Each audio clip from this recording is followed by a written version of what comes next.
Evan, Congressman Bradley Byrne has been an U.S. representative for Alabama's 1st congressional district since 2014, and he's currently in the Wiregrass and joins us in the studio this morning.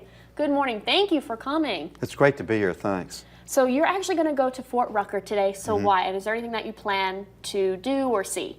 I'm on the Armed Services Committee, and Fort Rucker is important not just to Alabama, but to the defense of the nation. So in that capacity, I need to go there and see what they're doing. Now, I was there 10 years ago when I was the chancellor of the two-year college system in Alabama, because we did some programs there. I'm sure a lot's happened to Fort Rucker in the last 10 years. So I think it's important to my job that I go there and see it, let them inform me about what's going on, and that lets me know what I need to do to support them when we have bills that come up like the National Defense Authorization Act. So I'm really looking forward to it. And one bill that has come up too, and also speaking kind of locally here, just statewide, is the anti-abortion bill. So where do you stand on that, and why? Well, I'm very much pro-life, and that's something that comes out of my faith and my belief in where life comes from and when life begins. So I appreciate the legislature in Alabama taking a strong stand. Now, we know that our law or one of these other state laws is going to end up before the Supreme Court. That's a good thing. It's time for Roe v. Wade to be reconsidered by the Supreme Court. I hope they'll do that. And we don't know what the Supreme Court's going to do with it, but they need to have a law from one of these states to use as something that they will take to go ahead and take another look at that decision that was rendered many years ago before medical technology made the advances we've made today. We can keep little babies, very young babies, alive at a very young age. Well, we didn't know that in 1973 when Roe versus Wade was decided. So let's take another look at it. So is that the same reason that you have for people who maybe feel opposite of you? Is that your same argument? Well, when people tell me that they don't want Roe versus Wade looked at again, what I say to them is, have you ever been in a neonatal intensive care unit and seen a little baby that you can hold in the palm of your hands? We can save that life. We save those lives all the time. When we decided Roe versus Wade, we had no idea we could do that.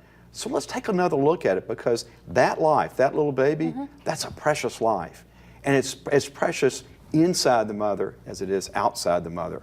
Let's take another look at it. All right, so you are challenging that. That's something you want challenged, but you're also challenging going back to the 2016 election between President Trump and Hillary Clinton. What is something that you want to be done about that in the investigation? Well, this Russia investigation has turned out to be a total zero, all right?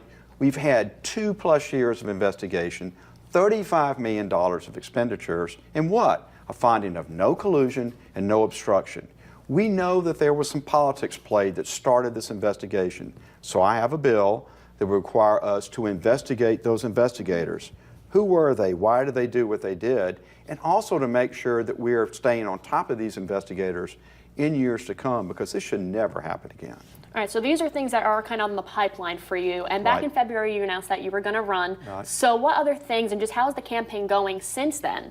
Well, this was my first stop. This was my first stop when I announced. Appreciate it. It's a very important part of the state, important to me.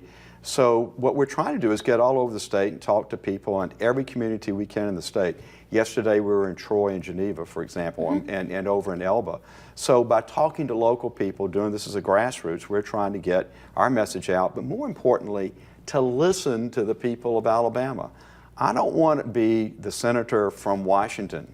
I want to be the senator for Alabama. I don't think our incumbent is doing that. I don't think he's representing our beliefs, our values. I want to be that senator for the people of this state. Well, before we go, any final remarks, and do you see yourself coming back to Alabama or just the Wiregrass? I will be in the Wiregrass many more times between now and the election. This part of the state is very important to me. And it's important to me not just because I want to be elected. It's important because Fort Rucker, the agriculture we have here, the great things that are going on up at Troy, we were there the other day. I really believe that this part of the state has a great future, and I want to be a part of it.